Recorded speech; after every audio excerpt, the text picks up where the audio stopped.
America just got blindsided. Overnight, Canada, our closest neighbor, ally, and trading partner, has slammed the door shut. Billions in US contracts cancelled. Cross-border supply lines frozen. Washington left empty-handed. This isn't just a trade dispute, it's economic warfare. For the first time in modern history, Canada has weaponized America's dependence on northern resources. Fuel, food, fertilizer, gone. And if this standoff drags on, the US economy could collapse long before a single shot is ever fired. This is not a headline from a war zone, it's happening right on America's northern border. And the consequences could change the balance of global power forever. Before we dive into this stunning geopolitical shockwave, make sure to subscribe and hit the notification bell so you don't miss our deep dives into global crises. And tell me in the comments, did America underestimate Canada's power, or is this simply the price of years of reckless trade policy? Mark Carney's blackout gamble. Mark Carney's government didn't negotiate. They didn't compromise. They pulled the trigger on what is now being called the trade blackout. Billions of dollars in contracts with US companies were slashed overnight. Canadian oil exports redirected. Agricultural shipments cut off. Critical minerals locked down. Washington, which has relied on Canadian supply chains for decades, suddenly finds itself staring at an empty table. But here's the part that's truly shocking: this wasn't improvised. Canada had been quietly preparing for this moment for years. New oil pipelines to the Pacific gave it access to Asian buyers. LNG terminals were expanded.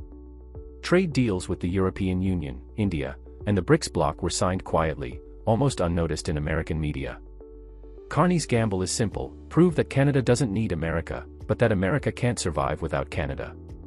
And history is on his side. Every major US economic crisis in the last 50 years has been triggered by a shock to energy or trade supplies. The OPEC oil embargo in 1973 sent gas prices soaring and triggered a recession. In the 1980s, Japanese trade pressure devastated American manufacturing. Today, the weapon isn't oil sheiks or Asian rivals, it's our own northern ally. Energy, the first casualty. The first sector to feel the pain was energy. Canada supplies almost half of US imported crude oil and massive volumes of electricity into northern states like New York, Michigan, and Minnesota. That lifeline is gone. Gasoline prices have already surged by over 30% in just weeks, with analysts warning of $7 to $8 per gallon in some states if the blackout continues. Trucking companies are warning of mass layoffs as fuel becomes too expensive to sustain operations. Airlines, already battered by high costs, are grounding flights. The OPEC oil crisis of the 1970s is being repeated, but with a cruel twist. Back then, Americans turned to Canada to keep the lights on and the trucks moving. Now, it's Canada pulling the plug.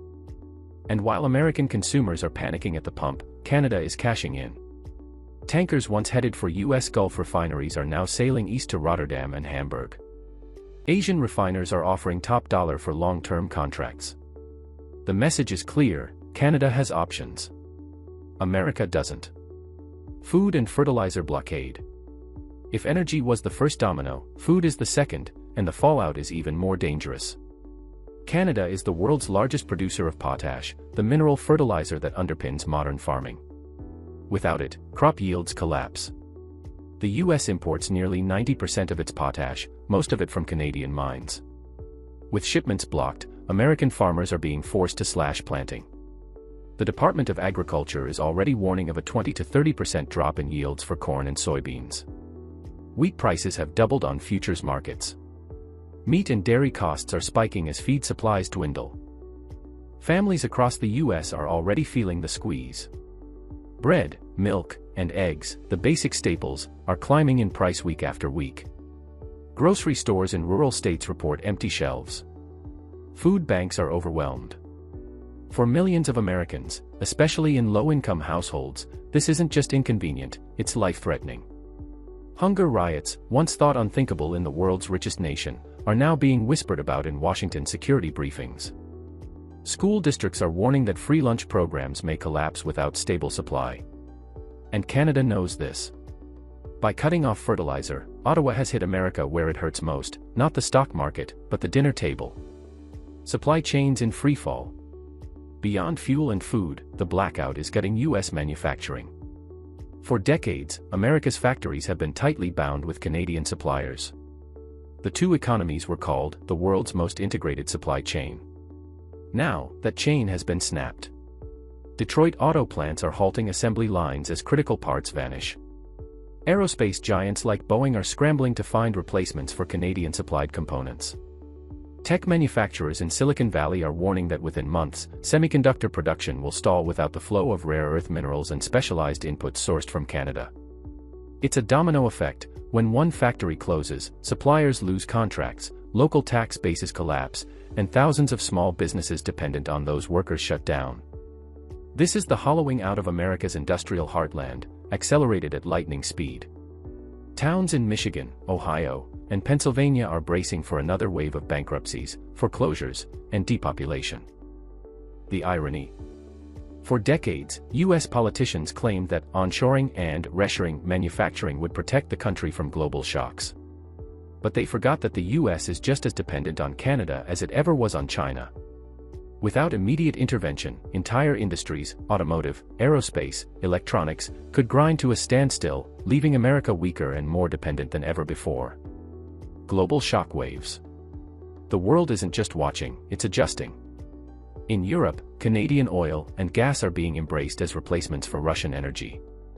Ottawa, once seen as a junior partner in NATO trade discussions, is now being hailed as a strategic supplier of last resort.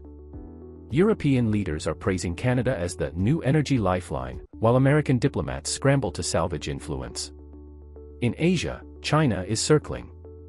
Beijing has already offered Canada preferential access to its markets, promising billions in investment in exchange for long-term supply guarantees. For the BRICS alliance, Canada's move is proof that the US-led global order is cracking, and that middle powers can now swing the balance of global trade. India is quietly negotiating with Canada for food and fertilizer shipments, while Brazil has invited Ottawa into joint agricultural initiatives. Meanwhile, Washington's credibility is collapsing. Nations that once saw America as the ultimate safe partner are questioning whether U.S. tariffs, sanctions, and erratic policies have simply made it too risky to rely on. American allies are whispering about diversifying away from Washington's orbit. The Canadian blackout could go down as the moment U.S. dominance in global trade truly began to crumble, and when the center of gravity shifted permanently toward a multipolar world. The human cost. Behind the macroeconomic numbers are real people, and they're the ones paying the price.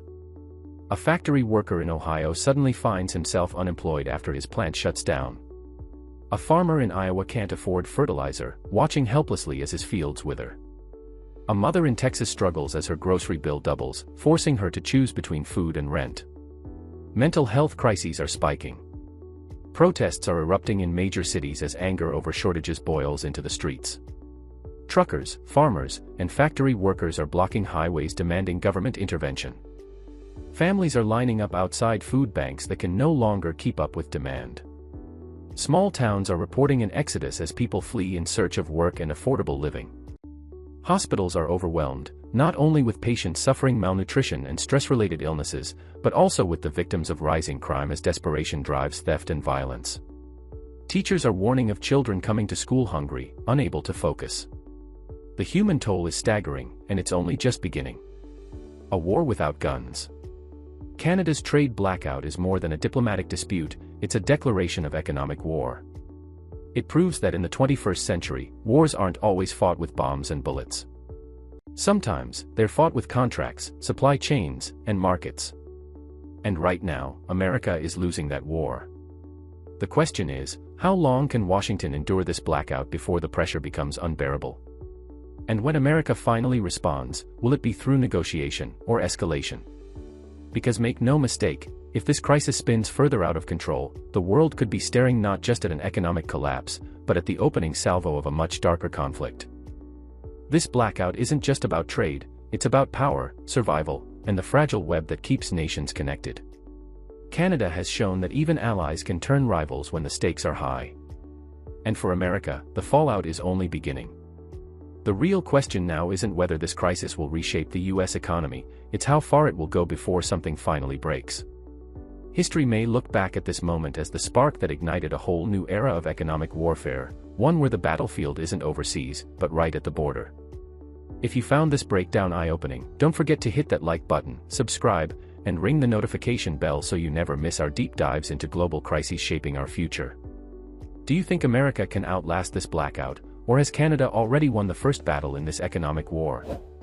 Drop your thoughts in the comments, I'll be reading every single one.